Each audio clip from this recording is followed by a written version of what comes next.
Hey guys, so we talked about a story earlier today in Newswave, and I think it kind of threw a lot of people off, mostly because there was no good information out right then, and everyone was kind of freaking out about this whole Lego City Undercover thing, and with good reason. It could set a pretty bad precedent for other companies to, I guess, not put the full game on a cartridge and then have us download the rest. And again, a lot of people were kind of concerned about that. It sets a bad precedence, and then going forward, other companies would take advantage of the same idea. And we have actually had statements from WB in this case, and they've come out and told Eurogamer that, oh, you won't have to download the full game. That still left some people a little iffy because their statement was pretty vague. There wasn't a lot to it, and all we've had to go on are the packages and the stuff we see in those pictures where on the front at the bottom it says internet connection required, and then on the back it says up to 13 gigabytes of data may be needed for updates. So what a lot of people, myself included, thought at first was that, oh, they're going to put around 7 gigs of data on the cart and then have us download the other 13 gigs.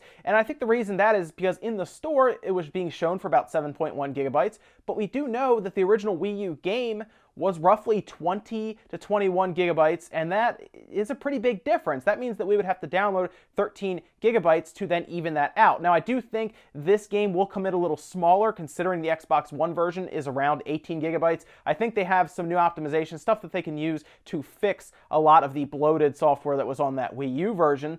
And really, it probably is less than 80 gigs on the Switch, or the same amount, because of course, different changes of resolution, specifically the 1080p to 720p, would not be as big of a deal. It's more about the textures that they use in the game, and if that's the case, they may have just put mostly the same game across the board with dynamic resolution for the Switch. Fortunately, we do have WB finally coming out and giving us something a little more substantial with their statement, and this is as followed to IGN. The information is listed incorrectly on the packaging of Lego City Undercover for Nintendo Switch.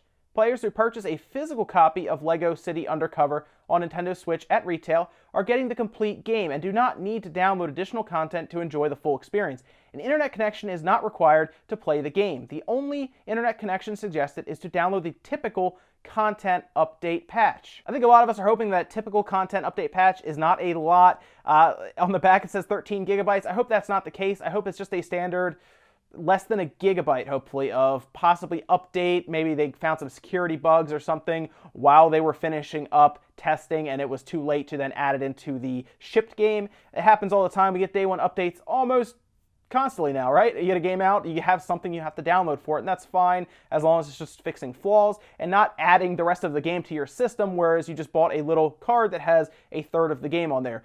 Fortunately, it looks like they have somehow just messed up their packaging. I don't know how that's possible because they printed very bad information on those box arts that we're getting day one. I guess maybe it's also good to get it because maybe it would end up being rare if it's a misprint. You'd have like Lego City Undercover misprint version in the future, much like Final Fantasy VII had their misprint version. Okami put IGN for some reason on their cover art and so on. So at least we know, as far as we can see anyway, that they are not having us split up the game, cartridge, and then the rest download. At least that's what they're telling us. We'll find out day one. At least someone will, because I'll get it physically.